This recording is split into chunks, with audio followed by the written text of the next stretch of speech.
자, 안녕하세요. 지방직 구급 시험 해설 진행하겠습니다. 첨부된 파일 해설지 있으니까 이거 같이 보면서 들으면 편할 겁니다. 일단 뭐 평가는 뒤에 하고 우리 문제부터 풀어봅시다. 바로 내용 들어가서 주기분류제는 시험 치는 그 주, 우리 토요일에 시험 봤는데 그 주 수요일 수업에도 문제 풀었었고 그 앞에도 진도별 전범위 할 때 이번 지방직 파이널 문제풀이 수업에서 한 3번 정도 문제를 푼 거죠. 그죠? 그래서 시험에 제일 많이 나온 정답 지문이 뭐라고 했냐면 인사의 탄력성, 융통성이 높은 건 같은 계급 내에서 수평적인 이동 가능한 계급제의 장점이 되는 거고, 주기분류제는 세무직에 뽑힌 사람이 세무직을 못하면 일반 행정이나 기계직, 건축직 할 수가 없잖아. 그만두고 나가는 거지. 그래서 수평적인 이동이 제약되는 주기분류제는 탄력성, 융통성이 낮다. 기억은 틀렸고, 그 다음 네가 무슨 시험 붙었는데 야, 그 시험 붙은 사람 다 모여봐 봐봐. 너네 다 종칠품 계급이야. 사람 중심의 공직 분류가 계급제가 되는 거고, 지금 해야 될 일, 어떤 워크가 있는데 이 일이 행정 성질의 일이네, 행정직군. 그 중에서 행정 종류를 하네, 행정직렬. 그 중에서 담당 분야가 교육행정이네, 교육행정직류. 거기서 1급 레벨, 2급 레벨 구분해 관리하는 게 주기분류제에서 일 중심으로 구분하게 되고, 그 일이 어렵냐 쉽냐에 따라서 직무평가를 통해서 직무급을 확립하면서 주기분류제의 큰 장점 중 하나가 뭐가 되지? 보수의 공평성 실현. 그러면 니은 디귿번이 맞는 말 되겠다. 그죠? 신분 보장이 강해서 직업공무 장립 효과는 폐쇄형 계급제 구조가 뭘로 간다? 직업공무원제. 같은 계급 내에서 수평적인 이동 가능한 계급제가 신분보장 장기 근무에 유리하다. 그래서 기역번, 리을번은 계급제의 특징이 되게 되니까 답은 3번 하면 되겠습니다. 다 맞췄어야 되는 문제. 다음, 입법부의 예산원칙 중에서 알기 쉽게, 자, 우리 전통적 예산원칙은 통제 중심 원칙이라고 그랬고, 정부가 돈을 벌어 돈을 쓰는 걸 통제하기 위해서 일단 알아야 통제하지. 국민들에게 공개해라. 공개성 원칙.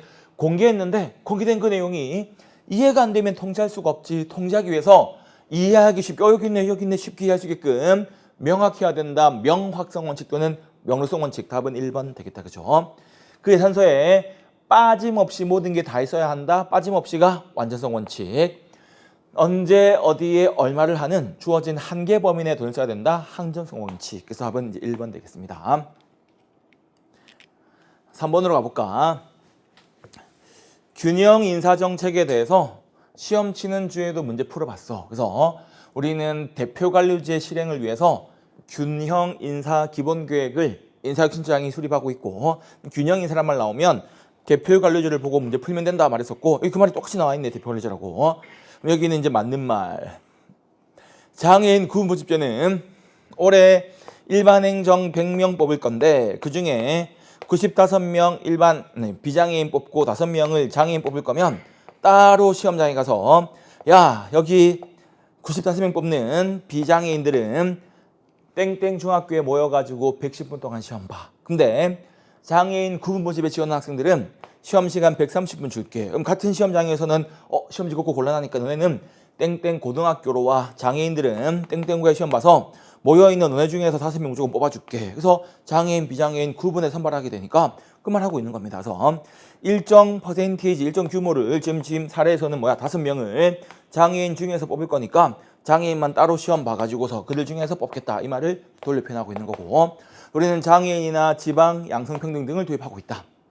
양성평등이 제일 먼저였고 그 다음에 이제 지방인재, 지역인재 올라가게 됩니다. 그래서 순서가 맞지 않다. 순서가 양성평등이 먼저, 지역에 대한 배려보다 성별에 대한 배려가 먼저였다. 수업 시간에 1999년 어느 날 이제 그 얘기 했었죠. 그래서 이제 헌법재판소에서 제대군인 가산점 위헌제도 이런 판결 나고 하면서 성별에 대한 고려가 먼저 시작되게 되고 그 다음에 지역으로 가게 됩니다. 이 순서가 맞지 않아서 답은 2번 되는데 조금 어려운 지문이야. 근데 이제 1, 3, 4가 틀릴 게 없으니까 여러분들 찍어도 2번밖에 찍을 게 없다. 되겠습니다.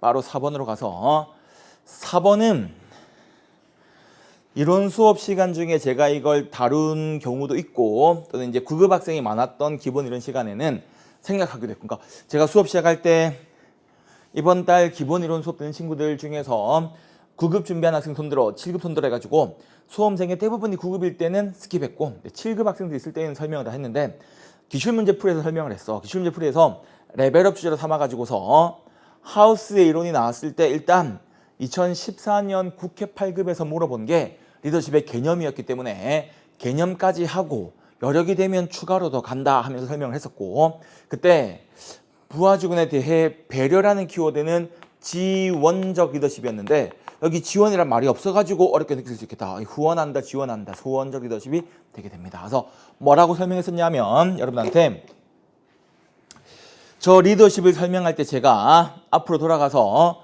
동기부여의 경로 목표 이론 똑같이 내용 확인하고, 그 다음에 이제 뭘 설명했냐면 저 4가지 개념을 위해서 여러분에게 인간관으로 가봐라.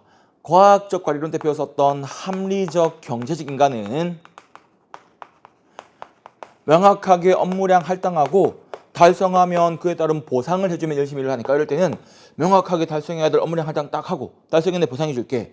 명확한 지침 제공하는 지시적 리더십으로 내용을 응용할 수 있겠고, 호손 실험 위에 나왔던 호손 실험 위의 인간관계로는 사회적 인간관을 전제로 하니까 구성원의 사회적 욕구에 대한 배려받는 느낌, 어떤 소속감, 존중받는 느낌, 이게 필요하니까 지원적 리더십으로 발전할 수 있고,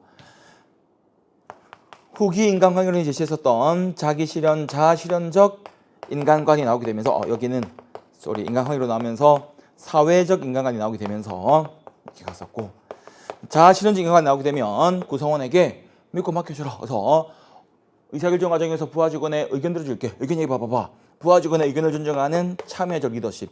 더 발전하면 알아서 해라. 믿고 맡겨버리면 위임해버리게 되면 구성원에게 스스로 일을 해봐라. 위임해버리면 위임적 리더십. 요게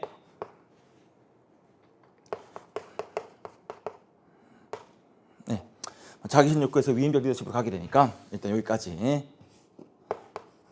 4가지를 얘기하면서, 요 호손 실험 위에 나섰던 인간관계론의 사회적 인간은 구성원에 대한 배려, 지원적 리더십의 핵심은 배려, 부하직원의 의견 반영이 참여적 가게 되는 거죠. 위임적인 이제 믿고 맡겨준다, 성취지향적 리더십으로 가게 된다. 그래서 하우스가 리더십을 4가지를 뚝 제시한 다음에 그 4가지를 이제 상황에 맞게 적용을 하는데, 그 4가지가 갑작스럽게 툭 나온 것처럼 생각하면 여러분이 기억이 안 나. 그래서 여러분 생각을 할 연결고리를 삼기 위해서 인간관에 빗대가지고 합리적 경제적 인간관 때 과학적 관리로는 업무량 명확하게 할당하고 달성하면 보상하고, 이게 명확한 지침 제공하는 지시적 리더십. 호손 실험 위에 인간관계론 때 사회적 인간 나오게 되면서 구성원에 대한 격려, 배려, 지원적 리더십.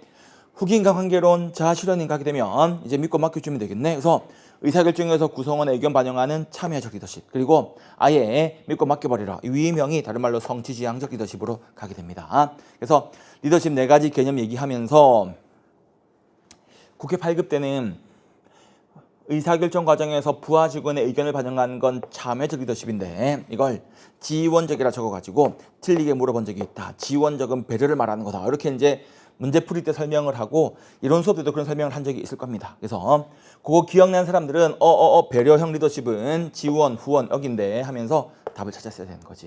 그래서 난이도 상에 해당하는 어려운 문제인데 국회 8급에만 나왔던 거니까 국가직 지방직에서는 이렇게 물어보지 않았던 거니까 준비가 안 된 친구들이 좀 많았을 거고, 지금 설명한 게 문제 풀이 때나 이론 설명 때 설명한 게 기억이 난 학생들은 이제 배려 지원적 리더십인데 지원적이 없는데 했는데 이 후원적이 지원, 후원 되는 거니까 지시 아니고 참여 아니고 성취지향 아니니까 답을 2번 찍어서 이제 찾으면 될 수 있겠고, 그래서 맞춘 학생들은 요 수업한 거 기억나면 맞췄을 거고, 그렇지 않으면 좀 생소했을 거고 좀 어려운 주제가 되겠습니다. 5번 문제로 넘어가서 지방직 파이널 할 때 마지막 수업 그 앞에 수업 때 제가 프로세스 구조 설명을 하면서 전통적인 관료제 전통적인 정부는 기본적으로 분업화를 바탕으로 하는 계층제 구조를 형성하고 있다. 이런 상황에서 내가 할아버지께서 물려주신 빈 땅에다가 토지 용도 변경 허가 1번, 골프 연습장 건축 허가 2번, 안전진단 허가 3번, 폐기물 처리 허가 4번을 다 받아야 나는 실내 골프 연습장 오픈하고 손님 받고 장사를 할 수가 있는데, 분업화된 구조에서 1번 허가 담당팀, 2번 허가 담당 부서, 3번 허가 담당 부서, 4번 담당 부서 있으면 신청하고 허가받고 다시 신청하고 허가받고 신청하고 허가받고 신청하고 허가받고 관청을 난 도대체 몇 번 방문해야 되냐, 이걸 하나의 프로세스 중심으로 조직을 개편하게 되면 체육시설 허가팀 하는 한 부서를 만들게 되면 이제 담당자 갑이 나에게 어떤 일로 오셨습니까? 이런 상황입니다. 그래요. 그러면 허가 4개 필요하네. 여기 서식 4개 한 방에 작성하시오. 다운로드 신청하면 문자가 왔네. 허가 나왔다고 갔더니 4개 허가가 동시에 이루어져 있더라. 그래서 나는 행정관청을 한 번만 방문하면 복합 민원을 일괄 처리하는 원스톱 서비스가 가능해지네. 이런 구조를 프로세스 구조라고, 하나의 업무가 연결되는 과정 중심의 조직 구조라고 설명을 하면서, 이렇게 하면 고객 만족도 향상, 고객 지향적 행정을 가져온다라고 말했었는데, 이게 이제 최근에 대학 교재에서 표현하는 표현이고, 2005년도에 뭐 하고 있었니? 2005년이면 20년 전인데, 그지? 2005년도. 그래서 그 다음 내 기억에 7년도 지방직 7급에 나왔던 게 이음매 없는 조직인데, 지금 이게 프로세스 구조, 과거에는 이걸 이음매 없는 조직이라고 표현했었어. 2007년도가 마지막 시험 같은데, 그때 이 이음매가 뭐냐면 부서와 부서를 구분하는 요 분업화된 칸막이 있지? 분업화된 칸막이를 이음매라고 불렀던 거야. 그러면 이음매 없는 조직이란 말은 요 칸막이가 다 제거되어 버린 통째로 가는 요 프로세스 조직이 되는 거지. 그러면 자, 분업화된 구조에서는 토지허가팀이 할 일, 건축허가팀이 할 일, 안전진단팀이 할 일, 업무가 부서별로 분업화되게 되는데, 여기 이음매 없는 조직, 칸막이 없는 조직은 한 부서가 전체물을 다 커버치게 되니까 부서의 업무 범위가 넓어지게 되겠다. 그래서 1번 답이네. 5번에 1번. 이음매가 없대. 심리스래. 심이 없대. 그 구분짓는 칸막이가 없대. 그러면 조직 단위나 기능을 분산시켰을까 통합시켰을까? 전체 한 부서로 통합시킨 거지. 분업화된 칸막이가 없는 거니까 분산되지 않는 조직이 되지. 답은 1번 되겠습니다. 근데 이게 2번 우리 기기사 매수내 유할 때 내유, 유기적 조직 가까운 게 네트워크 구조. 네트워크 유기적 구조. 계층수가 감소한 환경 변화 정신이 높은 조직. 매트릭스는 뭐지? 기능 중심의 수직적인 조직과 문제 해결을 위한 프로젝트팀이 동시에 존재하고 있는 게 매트릭스. 맞네. 팀제가 다른 말로 수평 구조였었죠. 구성원의 참여를 강조하는 분단된 조직 구조. 그래서 2, 3, 4가 너무 다 맞아. 틀릴 게 없어. 너무 완벽히 맞으니까 다들 1번 했을 거야. 그래서 2, 3, 4가 다 맞으니까 문제 푸는 순간 자신 없었다 하더라도 1번밖에 찍을 게 없다. 근데 이제 1번이 에임 없는 조직이 칸막이를 제거하는 조직이 이렇게 되는 거죠.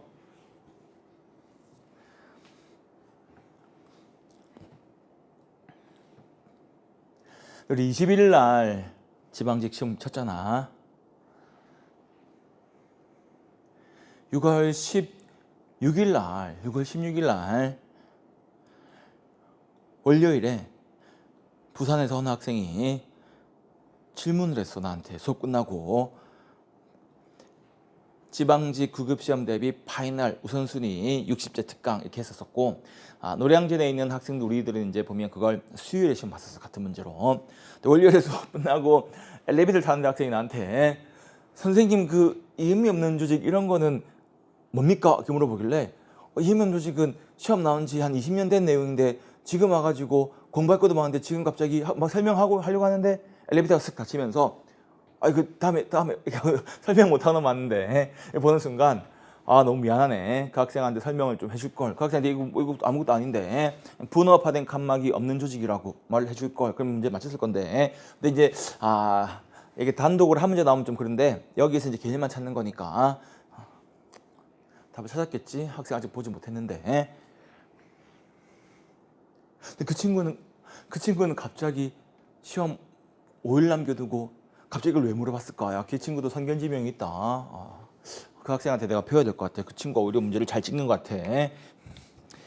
그렇습니다. 일단 이 페이지까지 받고 6번으로 가보겠습니다.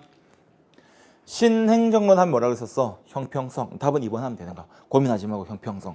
롤세 정의로 뭐 있었어? 형평성. 시행정론이 뭔데? 흑인폭동, 형평성이지. 쌤 근데요, 형평성 했는데요. 맞췄는데 평등은 뭡니까? 되면 우리가 이제 본질적 가치로서 공익, 사회정의, 정의가 곧 형평성, 그리고 절대적 가치로서 자유와 평등. 그럼 여기 형평성과 구분되는 평등은 절대적인 평등이야. 누구나 동일하게 획일적인 평등. 근데 롤세 정의는 이런 측에서 일단 각자 자유를 평등하게 누린 다음에 그다음 뭐야? 발생한 불평등을 해결하기 위해서 이원 측에서 차등 조정하러 가잖아. 그때 많이 가진 자 말고 어려운 위치에 있는 자를 배려해서 맥시민 원칙으로 최소극대화 복지를 제공하게 될 때 뭔가 다른 것은 다르게 이 친구는 지금 이 사회에서 가장 어려운 위치에 있네. 그에게만 차별적으로 보상을 제공한다.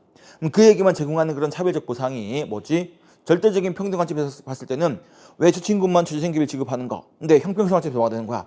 같은 것은 같게 다른 것은 다르게 어려운 위치에 있으니까 달리 대우하겠다. 그래서 여기서 이제 형평성과 구분되는 평등은 어려운 위치냐 높은 소득이냐 구분하지 말고 획일적인 평등, 절대적인 평등을 말하는 개념이 되는 거고, 구분할 때 형평성은 같은 것은 같게 다른 것은 다르게. 그럼 다른 것은 다르게 관점에서 롤세 이원 측에서 여러분들 차등의 원리는 뭐지? 여기는 최소극대에 따라서 가장 어려운 위치인 자에게 복지를 제공하는 걸 말하는 거잖아. 그럼 차등의 원리 적용되는 건 다른 것은 다르게 실현하는 거니까 절대적인 평등 말고 같은 것은 같게 대우하지만 다른 것은 다르게 대우한다까지 가면 형평성 개념이 더 맞게 되는 건데, 여러분들 뭐 거기까지 안 가도 워낙 신행정론, 롤스 정의가 형평성, 사회적 형평성 공부한 게 있으니까 거기 답을 아마 찾았을 것 같습니다.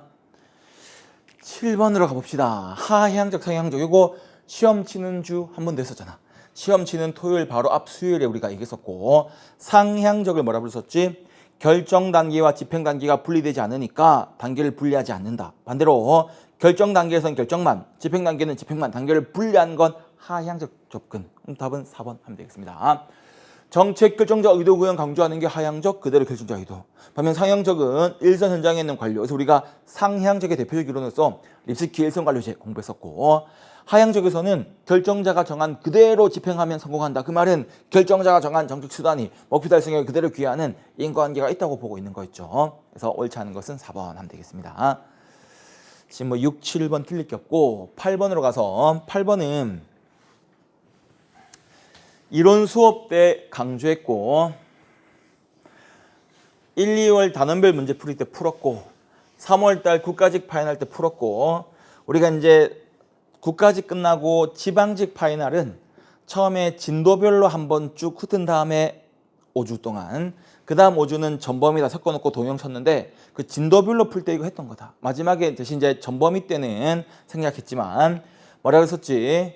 신공공관리론 개혁을 했다. 이 과정에서 시장지향적 개혁, 경제적 합리성을 추구하는 개혁을 했다. 근데 이런 경제적 합리성, 그러면서 인풋분해 아웃컴, 생산성, 효율성의 가치를 중시했다. 그랬더니 문제가 생겼다. 신공공관리론의 문제점 뭐 있었지? 인풋분해 아웃컴, 경제적 측면에 생산성, 효율성을 추구하다 보니 인풋 아웃컴으로 측정이 어려운 공공 부분의 고유한 가치들이 소홀히 다뤄지는 경시 문제가 벌어졌다. 그래서 이제 포스트 MPM 논의 중에서 공공가치 관리론이 등장해서 다시 공공 부분이 추구해야 될 공익, 정의 같은 가치들을 강조하게 된다. 그때 공공가치 관리론이 두 가지가 있다. 이런 MPM 개혁했더니 너네 공공가치 달성 못했지? 공공가치 고려 못하던데 공공가치 실패론이 있고, 그렇게 공공가치에 대한 관리가 안 되니까 공공가치를 지금부터 우리가 만들어내자. 공공가치 창출론이 있다. 그때 2023년 지방직 구급시험에서는 공공가치 창출론 입장에서 무어의 전략적 삼각형 모형이 시험에 나왔었고, 23년 작년 지방직 구급은 둘 다 물어보면서 공공가치 실패론은 보즈만의 공공가치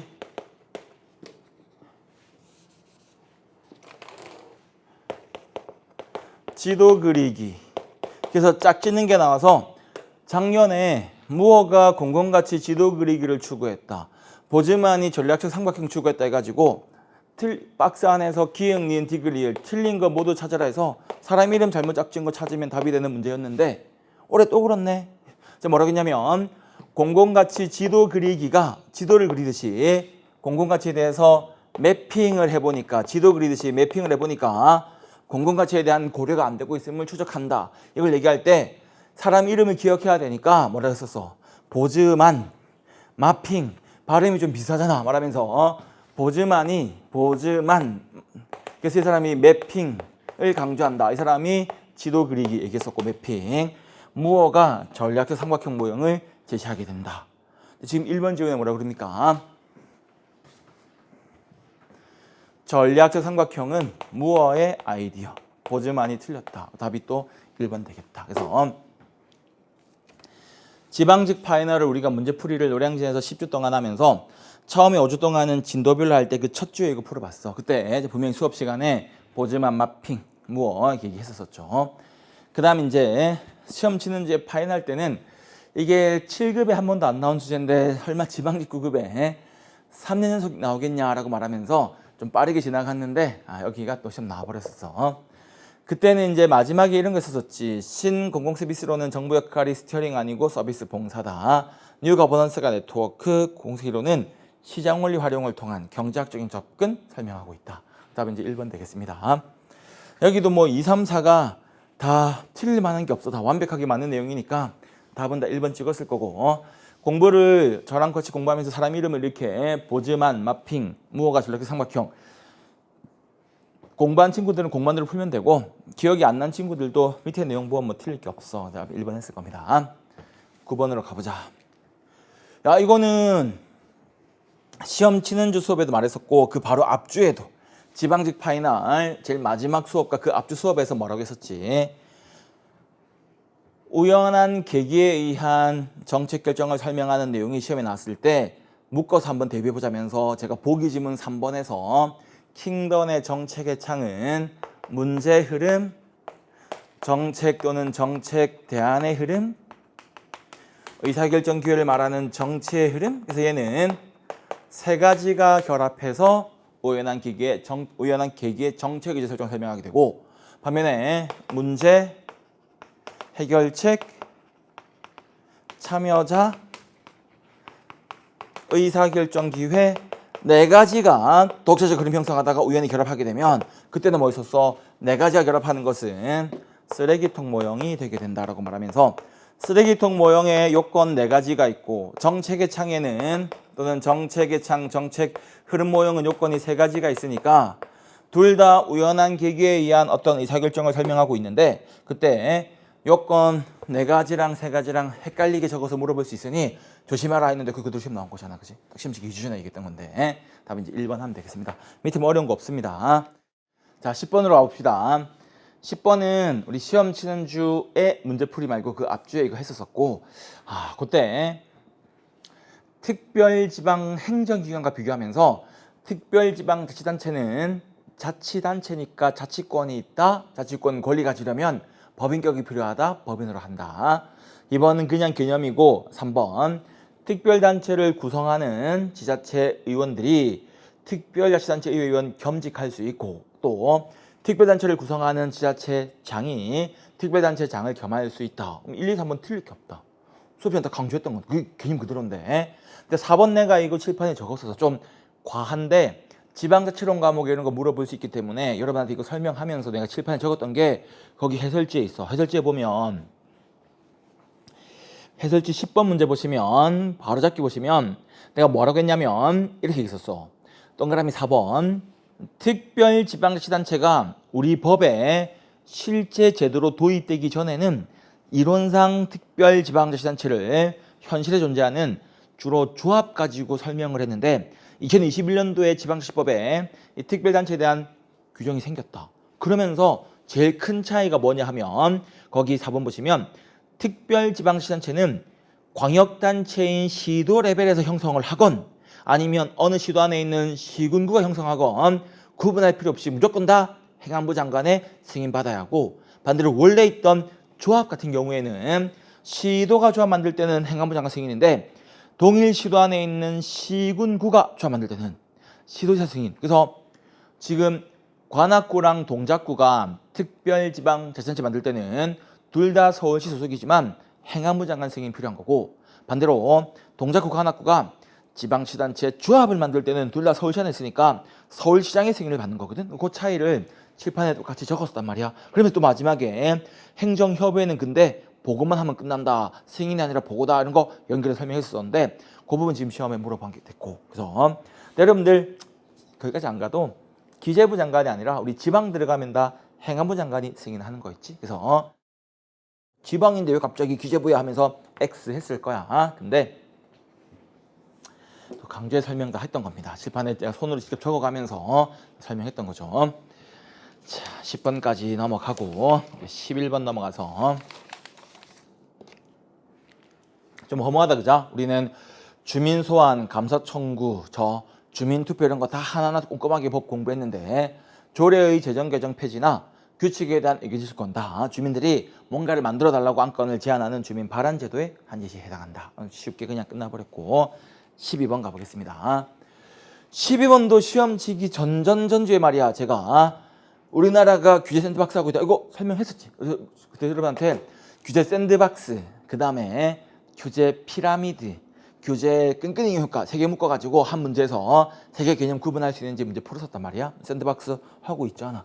옳은 거 찾는 거니까 하고 있잖아. 4번 맞는 거고, 대통령이 방구를 꼈다 기억납니까? 대방구. 대통령이 방구를 꼈다. 시험 문제에서 방송통신위원회와 규제개혁위원회가 대통령 수인 걸 물어본다. 그래서 규제개혁위원회는 대방구 국무총리가 아니라 대통령 소속이 된다, 이게 있었었고, 규제 일몰제는 선센로 일몰 시점이 정한 법, 그 법에 근거한 규제는 일몰 시점이 도래하는 순간 근거법이 효력 상실, 규제도 효력 상실. 그래서 존속 기한을 설정하고 들어가잖아. 그래서 우리 행정규제 기본법은 특별한 사유가 없으면 규제 일몰제 적용할 때 최대 5년 내로 한다. 그래서 5년 기간 정하고 들어가니까 네자크 네거티브가 자율성이 크다. 네 하고 싶은 거 다 해라. 원칙적 허용. 근데 하면 안 되는 것만 딱 적어 놓을 거니까 목록에 있는 것만 하지 마라. 예외적 금지가 네거티브 규제가 되죠. 그래서 규제는 법률에 근거해야 되고, 법률은 사람들이 인위적으로 만든 거니까 인위적이다, 그 말이 예외적이다. 그럼 인위적으로 만든 법에서 네거티브 금지사항을 적고 있다. 그러면 인위적으로 만든 법에서 다음 행위를 하지 마시오라고 금지사항 적어놓고 있는 건 그 인위적인 예외적인 금지사항이 금지 네거티브 규제고, 인위적인 금지 이외에는 다 할 수 있는 원칙 허용되는 거니까 원칙적으로는 허용되는데 인위적, 예외적 금지, 그게 예외적이란 말에서 금지란 말이 붙으니까 네거티브 규제 받는 거 있죠. 답은 4번 옳은 게 되겠습니다. 13번 위원회 제도에서 행정위원회는 의사결정 권한과 집행권한을 다 가져야 되겠지. 공정거래위원회는 행정위원회 구성력에 있는 결정을 하고 집행권한까지 가지게 된다. 그래서 집행 책임 없다는 부분이 틀린 말 되겠습니다. 어려운 거 없죠. 넘어가서 14번 평가의 타당성. 얘도 시험 치는 주에 풀어봤었다, 그지? 시험 치기 3일 전에 수요일 때 풀어봤었고, 정책 평가의 1차적 목표는 우리가 도입한 원인 변수, 다른 말로 독립 변수와 종속 변수, 결과 변수 사이에 원인과 결과, 원인으로서 결과로서 인과관계가 있는가, 그 인과관계가 있으면 있다고, 없으면 없다고, 인과관계에 대한 추론이 정확히 내려지는 게 정책평가의 목표고, 이 뭔데? 인과관계 추론 정확성이 평가 내에서 확인하고 싶었던 걸 정확히 확인한다. 내적 타당도. 이 1차적인 목표 내적 타당도를 확보한 다음에 내적 타당도 확보한 이 결과를 실험 진행한 사항 이외에 일반화할 수 있는가? 일반화 가능성이 외적 타당도고, 그러면 일단 인과관계가 먼저 밝혀져야 그걸 일반화를 하든지 말든지 하는 거고, 인과관계가 밝혀지지 않으면 일반화할 수가 없는 거잖아. 그래서 1차 목표는 인과관계를 정확히 파악하는 내적 타당도 확인되면 그 다음 외적 타당도 확보하러 가게 된다. 얘가 먼저인데 4번 지문에서 외적이 먼저라고 틀렸네. 그래서 내적 타당성을 위해서 우선 외적이 먼저라고 틀렸지. 외적 사상 확보를 위해서 우선 내적이 먼저 되는 거니까 4번 틀렸습니다. 외적 사상도가 확인한 인과관계를 다른 상황에 일반화한다? 맞는 말.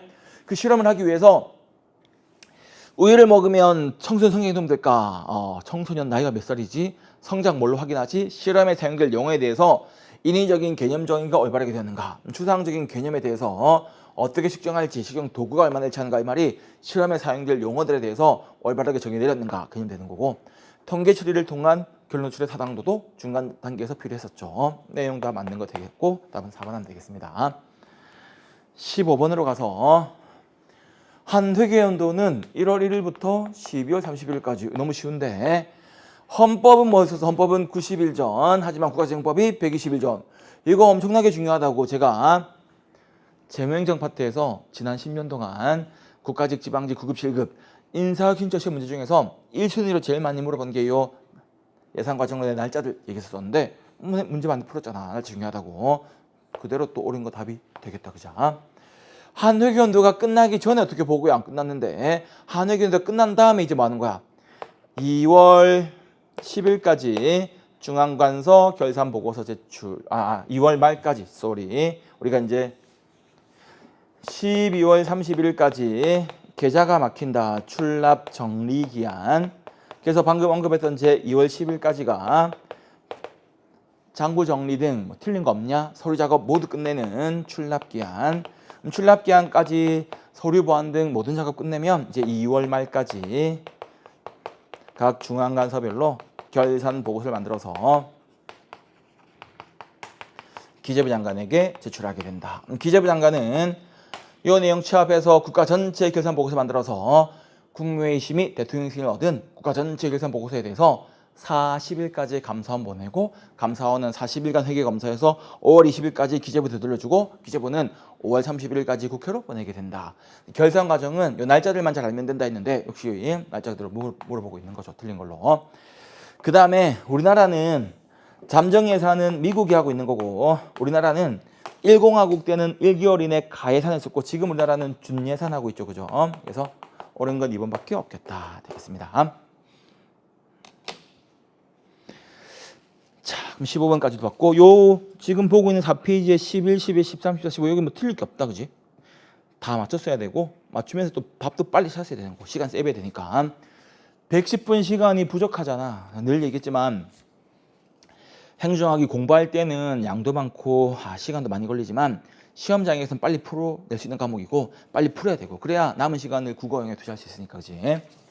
16번 이걸 물어봤어. 그래서 이게 제가 19년 지방직 7급 시험에 나왔던 거고 2.0 체계에는 있었었는데 3.0 넘으면서 책에서 뺐던 건데,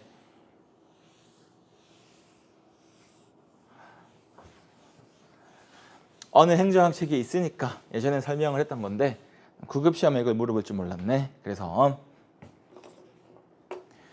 우리는 주로 뭘 공부했냐면 살라몬의 정책수선을 공부했어. 그지? 살라몬 수선에서 직접적이냐 간접적이냐 또는 강제성이 높은 규제냐 뭐 이런 것들을 봤는데, 그 전에 이제 전통적 분류로서 비덩이라는 사람의 내용이 있었었고, 여기서 수업시간에 그런 게 있었었지. 제가 처음 공부한 학생들이 행정학 공부를 잘하려면 내가 강압적으로 공부시키는 채찍 전략이 유리할까, 아니면 공부 잘하면 치킨 사줄게 뭔가 인센티브를 주는 당근 전략이 유리할까. 채찍질한다 스틱 또는 당근 인센티브 얘기했었는데, 이게 비등이 말한 도구 중에서 채찍이 강제시킨다 규제적 도구고, 당근 전략이 상대방에게 어떤 이익을 준다 경제적 도구 인센티브가 되게 됩니다. 그래서 이게 우리 흔히 말하는 당근 전략, 이익을 준다. 규제가 채찍 전략. 아니면 정보 제공, 어떤 정보를 가지고서 설득한다. 그래서 정보적 도구는 교육, 설득을 활용한다. 되는 거거든. 종교하고는 상관이 없다. 종교는 저 어디야? 중세시대 때 신의 뜻입니다. 여러분 따르세요. 경란이 배배 관리 설명할 때 제가 오늘 갑작스런 지시 야근입니다. 모두 남으세요. 아니 공장장님 갑자기 왜요? 하는 순간 하나님의 뜻입니다 여러분. 이런 게 이제 종교적 도구인데 근대사회 정책수단과는 맞지 않죠. 그죠? 그래서 이제 찍어도 이번 찍었겠지. 그래서 신의 뜻입니다 남으세요 먹히지 않는 시대잖아. 전 근대사회 관리 방식이고 근대사회 관리 방식이랑 맞지 않으니까 찍어도 이번 찍었어야 된다. 그래서 이걸 보는 순간 19년 지방직 7급 시험 보기 1번이 뭐였냐 하면 비등은 정책수단을 규제, 인센티브, 정보 세 가지로 한다. 이 지문이 있었거든. 그래서 그 지문을 보고 문제를 낸 것 같은데 이걸 한 문제로 물어봐 버렸으니까 좀 어려운 문제야. 제 대비가 좀 안 된 문제인데 대신 찍어도 종교를 찍어서야 되겠지. 그래서 그 내용 참고표에 있는데 요게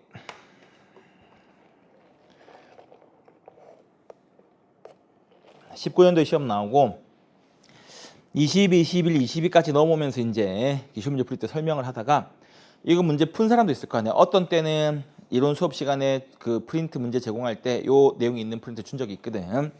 근데 이제 강조해서 설명하지 않았기 때문에 제대로 대비가 좀 되지 못한 부분이 있는 것 같아. 솔직하게. 그래서 좀 어려운 문제가 된 것 같습니다.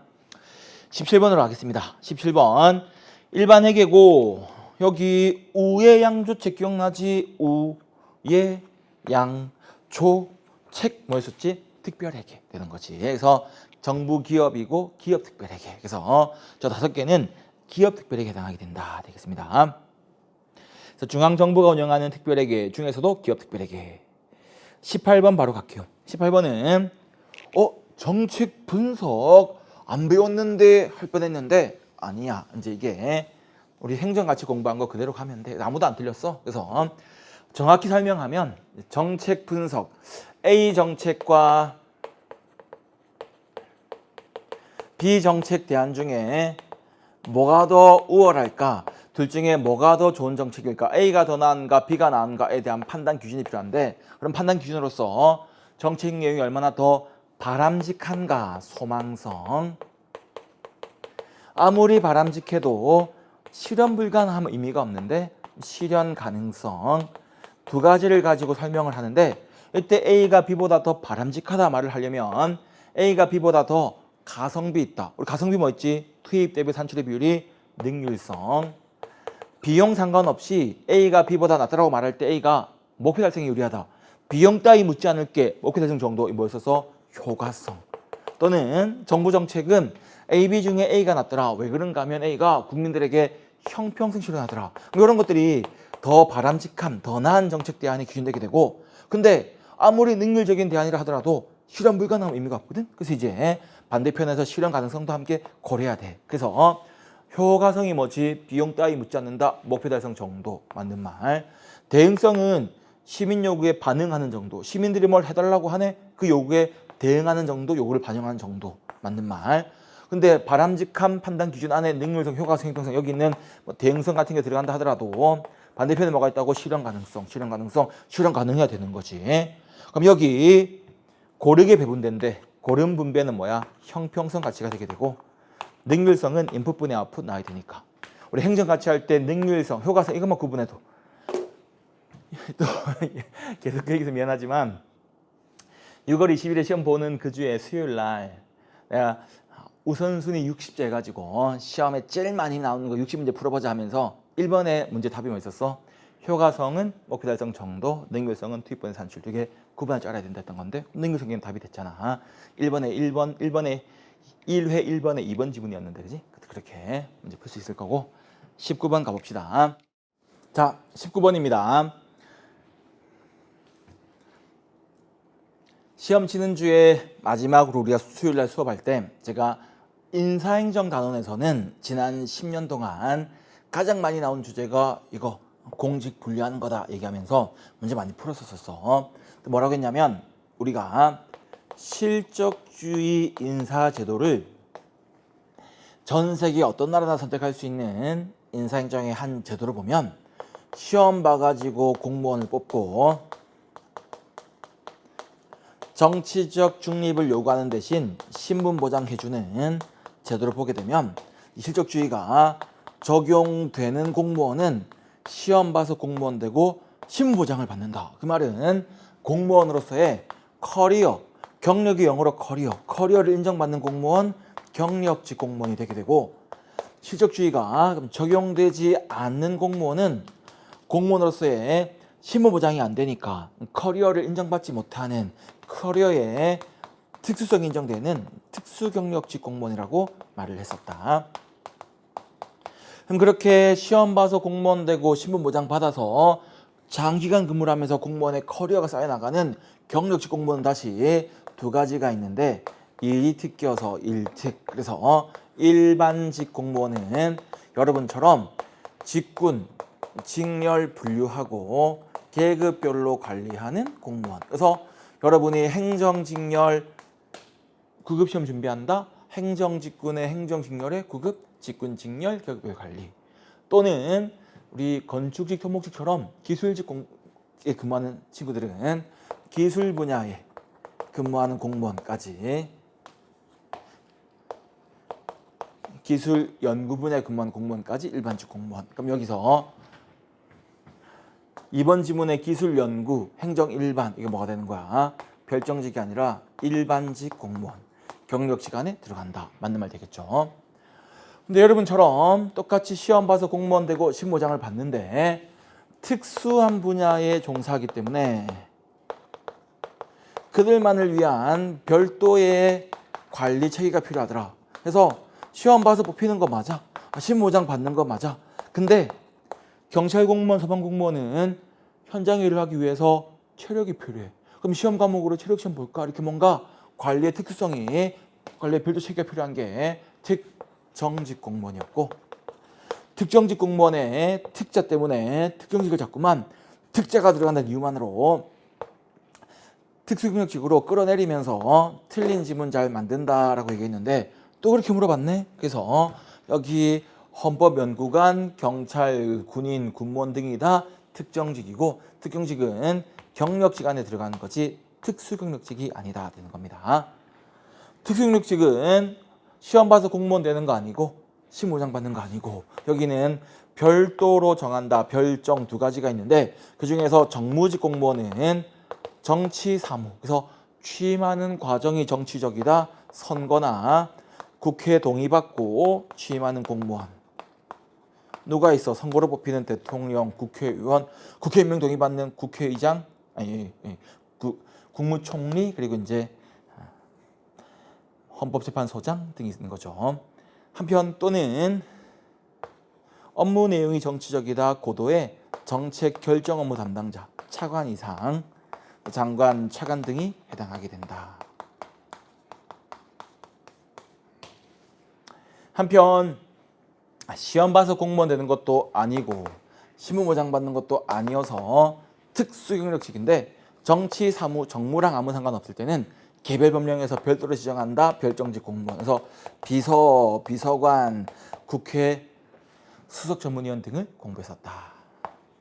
오케이. 그럼 여기서 이제 정무직은 국무총리 등 선거로 취임하거나 임명할 때 구성이 받는 정무직은 특수경력직 공무원.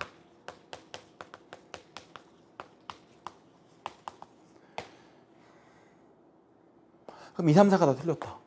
맞는 건 1번 같은데 옳은 거 찾으시오네. 그래서 국가직과 지방직이 있고, 지방공무원은 지방의회 의장도, 그렇지. 여러분들이 나 6월 20일에 지방직 구급시험 쳤는데 서울시 일반행정 썼어. 합격하면 서울시장이 여러분에게 임명장을 주겠네. 지방자치단체장이 지방직 공무원의 임용 권한을 행사하게 되겠다. 또는 나 지방의회 사무직원인데 예전에는 서울시 의회에 근무하는 사무직원을 서울시 소속 공무원이라고 해서 시장이 임명을 했는데, 의회 공무원은 의회 의장의 컨트롤을 받아야지. 그래서 이제 지방의회 의장이 인사권을 가지게 됐습니다. 2021년부터 지방의회에 행정사무를 수행하는 사무직원,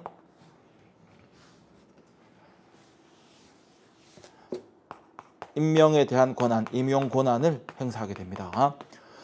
근데 나는 이번에 지방교행을 썼다. 나는 서울시에 있는 중학교, 고등학교 행정실 일을 하는 행정직원, 학교에 일을 하는 학교의 행정실을 하게 될 건데 이럴 때는 교육감도 인사권자가 될 수 있습니다. 그래서 이제 지방직 공무원의 임용 권한은 장, 의장, 교육감이 가질 수 있고 그럼 의장도 포함된다. 맞는 말이 되는 거죠. 19번 답은 1번 되겠습니다.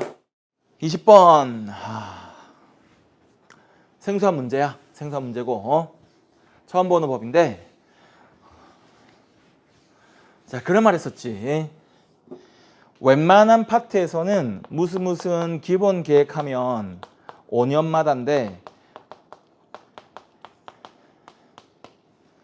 4차 산업혁명 이후에 지능정보사회로 유행하는 지능정보사회 종합계획 같은 경우에는 AI 인공지능 발달을 베이스로 하다 보니까 우리 4차 산업혁명이 AI, CBMB 기억나죠? 그죠? 그래서 AI, 인공지능, IoT, 사물인터넷, 클라우드 서비스, 빅데이터, 모바일, 블록체인 할 때 이들 활용하는 인공지능은 기술이 너무 빠르게 변하니까 종합계획을 특이하게 3년마다 수립한다 했었는데 그때 그 AI 인공지능은 뭘 먹고 자라? 빅데이터를 먹고 자란다. 우리가 빅데이터 공부했었는데 그럼 빅데이터 관련된 요 데이터 기반 관련된 계획도 3년마다가 맞는 거야. 그래서 기본 계획이란 말 보고 5년마다 찍어서 수능 학생들 많이 좀 있을 것 같아요. 기본 계획은 3년마다가 맞습니다. 답은 3번인데 여기 정책 결정자의 경험을 배제하고 only 데이터로만 보고 결정하라고 이걸 하게 되는 거지. 그래서 지금 틀린 학생들은 좀 허무해. 그래서 예를 들어 1번 찍은 친구들은 2020년 초에 맞나? 찍은 쓸 수 있는데 20년이 맞고 2번은 저기 법에 있는 개념 그대로인데 여기 힌트야. 데이터에 기반한 행정사무란 결국 데이터 가지고서 의사결정을 하는 거야. 데이터를 가지고 정책수립 결정하는 거기 때문에 데이터대로 의사결정을 해서 객관적, 과학적 해야지 결정자의 경험이나 주관적 판단이 개입되면 안 되는 거야. 답은 3번이 되는 거거든. 근데 그런 과정에서 데이터를 활용하기 위해서 데이터 어떻게 활용할지 계획을 세우는데 이게 데이터를 활용한 업무 수행 일종의 행정개혁에 해당하게 되고 제가 행정개혁은 행안부에 말하고 그랬지. 그래서 행안부 장관이 데이터 어떻게 활용할지 기본 계획을 3년마다 수립하는 게 맞습니다. 요 4번 지문을 내가 한번 얘기를 언급해 줬으면 4번만 안 찍었으면 답을 3번 했을 건데 4번 찍어서 많이 틀렸을 것 같아. 그래서 3번 답이 되게 되고 예전에 제가 이제 빅데이터 수업할 때 뭐라고 했었냐면 부산 해운대구에서 해운대수욕장 개장을 앞두고 막무가내로 그냥 관광 자료를 뿌린다고 잘 될 거 아닌 것 같다. 그래서 이제 데이터 분석 회사에게 의뢰를 했더니 트위터, 페이스북 같은 SNS에 해운대, 한글 해운대, 영어 해운대, 뭐 중국어 등으로 검색한 키워드 가지고서 3만 건 데이터를 뽑아서 중복되는 것 버리고 10,000건 정도 분석을 했더니 내국인 한국 사람보다 중국인, 일본인 검색이 더 많더라. 그 중국인, 일본인들의 검색에 주된 의문사항은 해운대에 있는 숙박 업종이나 형태에 대한 정보가 내가 묵을 호텔, 모텔이 있는지 해운대 해수욕장 바닷가 갔다 그 다음에 어딜 갈 수 있는지 연계 관광지 그래서 그럼 해운대에 있는 숙박 관련된 정보들 그 다음에 해운대 관련된 가까운 연계 관광지 먹거리 이런 것들을 중국어, 일본어로 브로셔 만들어서 SNS에 올렸더니 외국 관광객이 많이 올려서 돈을 쓰고 가더라. 그때 해운대구에서 막연하게 그냥 해운대 수욕장 불꽃 축제합니다 놀러오세요 이게 아니라 지금 해운대 수욕에 대한 관심이 내국인인지 외국인인지 외국인들은 뭐가 관심인데 이걸 데이터 분석을 통해서 홍보자를 만든 거지 담당자가 그냥 자기 경험대로 사람들이 이런 거 궁금해할 거야 그냥 만드는 거 아니잖아. 그래서 데이터 기반 행정은 그런 결정자의 경험이 아니라 데이터 분석을 통해서 객관적 과학적 결정을 하려고 하는 거죠. 그래서 경험에 근거한 이 부분 틀린 건데 4번 질문 없었으면 3번 했을 것 같아 그지? 여러분들이 시험장에서 그럼 빅데이터 공부할 때 지금 해운대구 얘기한 적 있잖아. 그래서 4번만 없었어. 다들 3번 질문 찍었을 것 같아. 안 틀렸을 건데. 근데 4번에서 기본 계획이라고 하고 3년마다 하니까 또 이제 데이터를 활용한 행정개혁이기 때문에 행안부 장관이 하는 건데 또 데이터란 말 들어가니까 뭔가 주어가 과학기술정보통신부 쪽인가? 그래서 주어나 3년마다 해서 걸려가지고 4번을 많이 체크했을 것 같아. 그래서 좀 오답률 높게 나올 것 같아. 근데 답은 3번 됩니다. 그러니까 어찌 보면 저 데이터 기반 행정에 관한 요 법 하나도 몰라도 그냥 우리 빅데이터 분석, 데이터 행정 이것만 알아도 데이터 활용한 과학적 의사결정 이것만 알아도 되는 건데 빅데이터 파트 보면 장점 뭐였지? 빅데이터 장점이 데이터를 활용한 과학적 객관적 의사 결정. 그거만 알아도 답은 찾는 건데 4번 지문에서 많이 걸렸을 것 같아. 그래서 오답률이 좀 있을 것 같습니다. 이렇게 이제 수업 문제였습니다. 그래서 그럼 설명은 끝내고 마무리해 보자. 제일 앞에 가서 이제 정리해 놓은 게 있는데 단원별로는 정치학이 폭발했다, 그죠? 제가 여러분한테 요즘에는 시험 문제 정치학 제일 많이 나온다. 그래서 기본이론 수업할 때 제가 과감하게 기초이론부터 안 하고 정책부터 설명했던 게 있는데 여기 6문제 나와버렸잖아, 그지? 보통은 7급은 저렇게 나오거든, 6문제씩. 근데 9급은 이렇게까지 안 물어봤는데 이번에 정책학이 폭발한 것 같아. 그래서 정책학 파트만 공부 좀 잘했어도 그죠? 6개 맞춰 들어가는 건데 나머지는 다 전형적으로 고르게 물어봤고 행정이론, 법령 거의 반반씩인데 그래서 제가 1월 달에 9까지 9급 시험 치기 전에 3월 달인구나. 3월 달에 9까지 9급 치기 전에 법령 정리 특강 다이어트 실점형 해가지고 법령 정리 한번 한 적이 있는데 뭐 좀 그런 수업이 지루해. 수업 안 나도 지루하고 법령 내용 이제 중에서 시험에 물어볼 만한 내용들 밑줄 그어가지고 또 빈칸 쳐가지고 직접 손에 적어보고 하는 건데 그런 특강을 노량진에는 거의 무료 특강으로 올려놓잖아. 그래서 지금 이제 여기 수업하고 노량진에 내가 공무원 학원에 한 3, 4년 계속해서 매년 그걸 무료로 올려놓고 있거든. 그래서 조금 귀찮겠지만 시험 치기 전에 한번 들어보면 된다. 들을 필요가 있다. 그래서 나도 뭐 무료로 올려놓는 게 내 돈 벌려고 하는 것도 아니고 여러분 도움되라고 올려놓는 건데 여러분도 물론 듣는 이제 시간이나 좀 뭐 힘듦이 있을 수 있겠지만 내년에도 마찬가지야. 내년에도 4월달 국가직 치기 전에 3월달쯤에 법령 정리 특강 해가지고 다이어트 행정 실점형 법령 정리 특강 올라오면 한번 들어보면서 그런 이제 법령 내용을 좀 잘 정리를 해야 뭐 절반이잖아. 문제들을 풀 수 있습니다. 9까지 9급 때는 8개였거든. 법령 제도가. 이번엔 이제 9개인데 이제 8개, 9개, 그 10개까지 나오니까 이런 것들을 문제를 빨리 풀고 정확히 풀려면은 평소에 수업 시간 잘 할 수도 있지만 따로 이제 제가 정리해 놓는 특강도 꼭 들어보시길 바랍니다. 그럼 이론 파트 이제 11개 나왔었고 그다음 테마는 이제 여기 난이도는 비등의 수단. 그래서 19년 지방직 실급 문제 그 프린트로 문제를 풀어본 사람들은 맞췄을 거고 그렇지 못한 친구들은 어려웠을 수 있고 경로 목표 모형 개념까지 추가를 하라고 했을 때 한 친구들은 맞출 거고 리더십 너무 어렵다 해가지고 허시 블렌차드의 3차원 모형 생애주기론까지 하고 더 안 본 친구들은 생소했을 거고 데이터 기반 행정은 방금 마지막 문제인데 그 4번 지문에 무슨 기본계 거기 발목 딱 잡히는 순간에 들었을 수 있고 그 다음에 이제 이음이 없는 주식이란 단어가 좀 생소해서 중으로 잡아봤고 특별단체도 이제 법령 내용이니까 중 잡아봤는데 나머지는 뭐 다 평이한 내용들입니다. 그래서 기본 이론 수업을 듣고 문제풀이를 듣고 모의고사를 듣고 시험장 갔다 1년 커리를 밟았으면 정상적으로 공부했으면 75m 내려가면 안 되는 거야. 공부했으면. 그 다음에 이제 85는 받았어야 돼. 이게 약간 중간이 없어. 그러니까 잘했다. 아니면 좀 아쉬웠는데 중간이 없는데 딱 그 경계선이 80, 85야. 그래서 이제 여기까지 다 맞췄으면 85인데 여기까지 했으면 평상시에 행정학적 모의고사 보면 막 90점, 95점 받는데 한 친구가 85 받았으면 좀 아쉬운 건데 나는 행정학 학원에 모의고사 칠 때마다 50, 60 받았는데 80 받았다. 그러면 이제 잘한 거야. 여기까지 했으면 잘한 거야. 여기서 이제 위에 있는 3개 중에 몇 개를 더 맞췄냐. 이게 이제 90이 되냐 95가 되냐. 이게 차이가 되는 거지. 그래서 9까지 9급 때도 3개는 어려웠었어. 출제자가 다 100점 줄 수 없으니까 변별력을 줘야 되니까 어려우니까 3개는 나와. 근데 그 3개가 9까지 9급 때 3개는 좀 과한데 9급에 변별력을 줘야 되지만 이것까지 물어봤어야 돼서 그게 이제 들어갔던 게 2개 있었거든. 근데 여기는 이제 이 3개가 수업 시간에 어느샌가 걸리긴 해. 그러니까 이제 꼼꼼하게 좀 기출 문제 풀고 하면 다 여기는 4.0 때 다 푸는 거 기출 문제 때 여기는 본 사람도 있을 거고 여기 이제 좀 생각을 해서 봐야 되니까 좀 이제 응용을 해야 되는 건데 그래서 이 중에 뭔가를 맞췄으면 90, 95 거기서 이제 다른 사람과 차별화가 되는 거야. 그래서 우리가 이제 국어, 영어, 국사보다 행학, 행법이 동점일 때 더 우선순위가 주어지니까 행학을 내가 좀 잘 받아야 되는데 하려면 여기까지 이제 좀 몇 개를 맞춰야 되는 거지.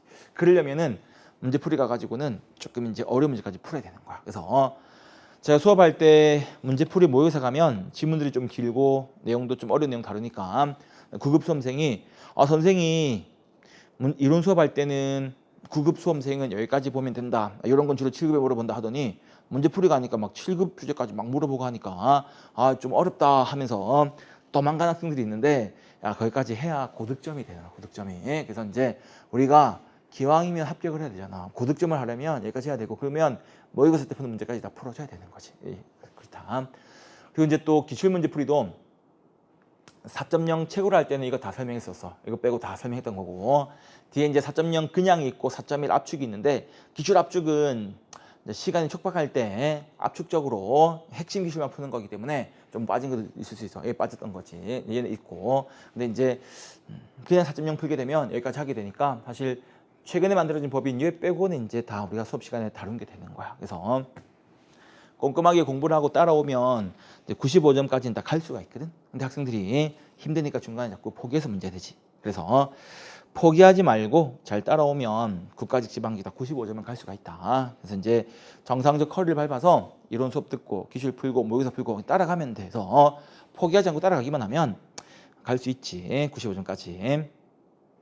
그럼 나도 이제 잘 설명을 해야 되고 여러분도 포기하지 않고 노력을 해야 되는 게 필요하지만 올해 시험 여기까지 봐가지고 이제 지방직 시험에서 행정 그래도 85점 이상 받았으면 잘했고 나머지 과목들 잘해서 이제 합격하길 바라고 90 이상 90, 95 받은 친구들은 엄청 잘한 거고 출제자가 좀 배우려고 주려고 물어본 문제 3가지 중에 뭔가를 맞췄다는 게 되는 거니까 엄청 잘한 게 되는 거고 그렇습니다. 그래서 시험이 이렇게 마무리가 되게 되고 군무원 시험을 준비한 친구들은 이제 7월 5일 날 시험 한 번 더 봐야 되는 거고 군무원 관심 없는 친구들은 일정이 끝나게 되겠다. 그래서 잘 쉬고 7, 8월 더울 때 잘 쉬고 합격하면 면접 준비하러 가면 되고 혹시 합격이 안 돼서 다시 9월 이후에 시험 공부하러 오게 되면 다시 열심히 해서 내년에는 좋은 결과 있기를 바라게 되겠고 그 다음에 이제 군무원 시험을 준비하거나 하반기에 있을 7급 시험 준비하면서 이렇게 이제 문제들을 한번 확인해 본 친구들은 프린트된 문제 한번 풀어보면서 본인들이 얼마나 맞출 수 있는지 한번 확인해 보시기 바랍니다.